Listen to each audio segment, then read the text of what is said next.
સુરત શહેર પીસીબી પોલીસે ₹7,42,000 વિદેશી દારૂ સહિત 2 યુવકોની ધરપકડ કરી છે।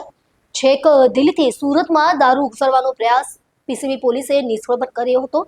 પોલીસે અલથાણના નિલેશ લાલોને વોન્ટેડ જાહેર કર્યો છે। ઉત્તરાયણ રંગોલી 4 રસ્તા નજીક પીસીબી પોલીસે દિલ્હીથી લાવેલો ₹7,42,000 મૂલ્યનો વિદેશી દારૂનો જથ્થા સહિત 2 યુવકોની ધરપકડ કરી છે। આ દારૂ અલથાણના નિલેશ ઉર્ફે લાલો અજમેરીએ મંગાવ્યો હોવાનું પોલીસે જાહેર કર્યું છે। નિલેશને વોન્ટેડ યાદીમાં ઉમેરવામાં આવ્યો છે। પીસીબી પોલીસને મળેલી ગુપ્ત માહિતી અનુસાર દિલ્હીથી દારૂનો જથ્થો લઈને એક કાર સુરતમાં પ્રવેશી રહી હતી।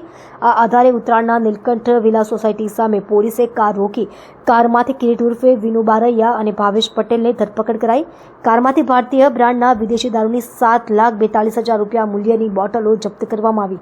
તપાસ દરમિયાન જાણવા મળ્યું કે કિરીટ અને ભાવેશે આ દારૂ દિલ્હીના બુટલેગરો અર્જુન અને રોહિત પાસેથી ખરીદ્યો હતો।